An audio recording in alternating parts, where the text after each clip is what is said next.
ఇప్పుడు త్రిమూర్తుల ఆధ్యాత్మిక యాత్రను ప్రారంభిద్దాం. అసలు త్రిమూర్తులు అంటే ఎవరు అనే విషయం తెలుసుకుందాం. త్రిమూర్తులు అనే పదం రెండు మాటల కలయిక. త్రి అంటే మూడు, మూర్తులు అంటే రూపాలు లేదా దేవతలు. త్రిమూర్తులు అనగా విశ్వ నిర్వహణలో కీలక పాత్ర పోషించే మూడు దేవతలు. హిందూ మతంలో ఈ ముగ్గురి దేవతలను కలిసి ప్రపంచ సృష్టి, స్థితి, సంహారం అనే మూడు ప్రధాన పనులను నిర్వహిస్తారు. వారు బ్రహ్మ, విష్ణు, మహేశ్వరులు. ఇప్పుడు ఒక్కొక్క దేవుని తత్వం తెలుసుకుందాం. బ్రహ్మదేవుని గురించి విపులంగా తెలుసుకుందాం. హిందూ ధర్మంలో బ్రహ్మదేవుడు సృష్టికర్తగా ప్రసిద్ధుడు. పురాణాల ప్రకారం ఈ బ్రహ్మాండంలో ఉన్న అన్ని జీవజాతులను, లోకాలను సృష్టించినది ఆయనే అని చెబుతాయి. బ్రహ్మదేవుడు 4 తలలతో దర్శనమిస్తాడు. ఈ 4 తలలు 4 దిశలను సూచించడమే కాకుండా ఋగ్వేదం, యజుర్వేదం, సామవేదం, అథర్వవేదం అనే 4 వేదాల ప్రతీకులుగా కూడా భావించబడతాయి. ఆయనను జ్ఞానస్వరూపుడిగా ఆరాధిస్తారు.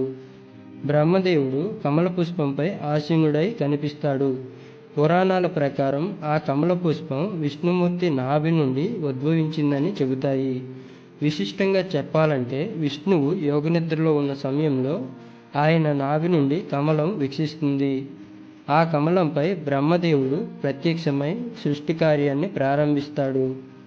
బ్రహ్మదేవుడు సృష్టిని ప్రారంభించినవాడు అయినప్పటికీ ఆయనకు అంకితమైన ఆలయాలు చాలా అరుదుగా కనిపిస్తాయి. ఎందుకంటే కొన్ని పురాణ కథల ప్రకారం బ్రహ్మదేవుడు చేసిన కొన్ని కార్యాలు ఆయన్ను పూజల నుండి దూరం చేసినాయని చెప్పబడుతుంది.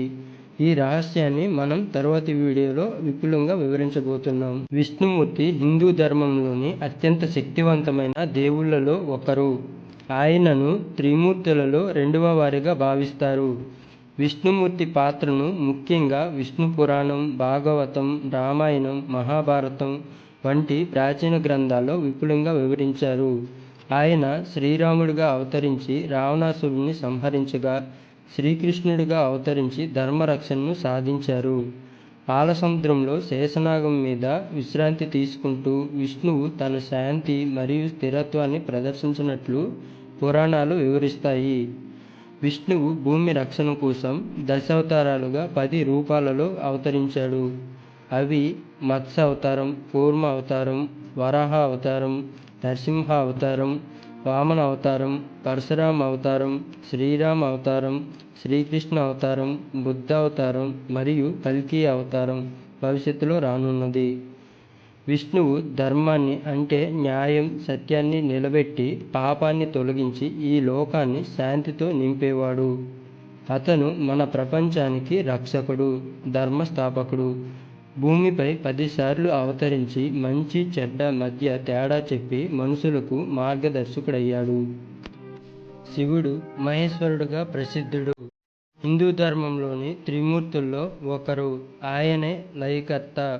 సృష్టి మరియు సంరక్షణ అనంతరం సర్వమానవ ప్రపంచాన్ని లయపరిచే దివ్యశక్తిగా భావించబడతాడు. శివుడు అని వినగానే చాలామందికి విధ్వంసకర్త అనే భావన వస్తుంది. కానీ విధ్వంసం అంటే తప్పుదోవ కాదని మనం గుర్తుంచుకోవాలి. కానీ అది చెడును నిర్మూలించే సృజనాత్మక మార్గాన్ని చూపించే శక్తిగా మనం అర్థం చేసుకోవాలి. శివుడు మనకు జీవితం మారాలన్న సందేశాన్ని ఇస్తాడు. పాత అలవాట్లు, దోషపూరిత ఆలోచనలు వదిలి ఉత్తమమైన మార్గం వైపు అడుగులు వేయమని సూచించే దేవుడు.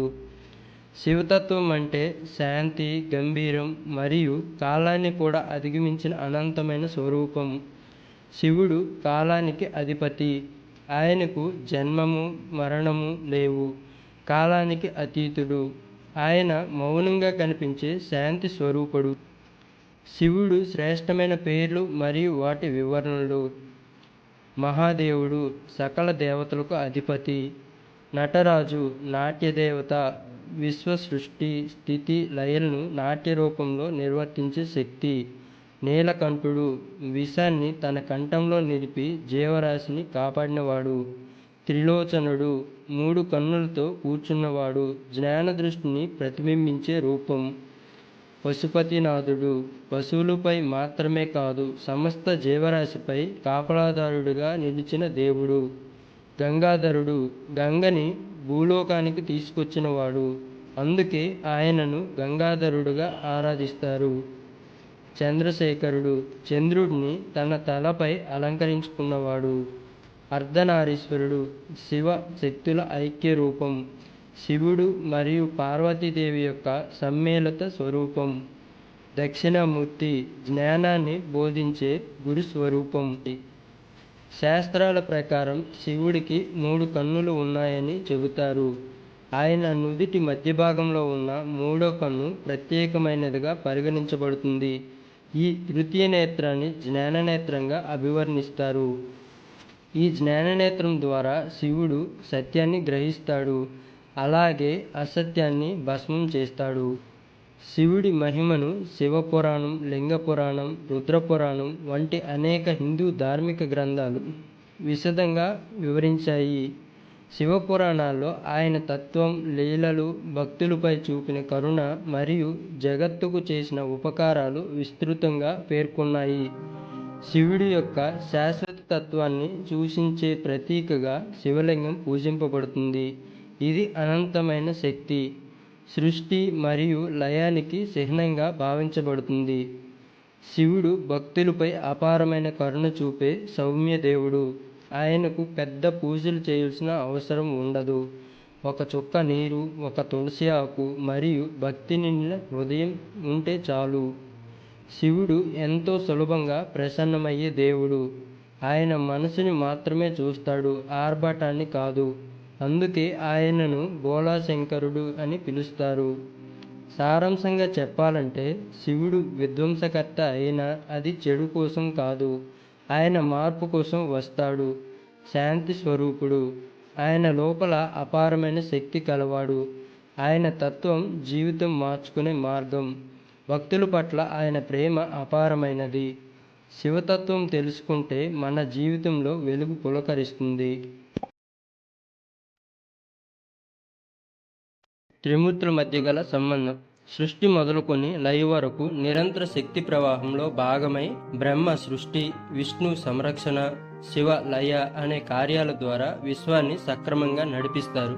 పురాణాల ప్రకారం ఈ ముగ్గురు దేవుళ్ళు పనులు ఒకదానితో ఒకటి సంబంధం లేకుండా ఉండవు. బ్రహ్మ సృష్టి చేసిన తర్వాత విష్ణువు దాన్ని పరిరక్షిస్తాడు. శివుడు దాన్ని సమాప్తి చేసి పునఃసృష్టికి మార్గం ఏర్పరుస్తాడు.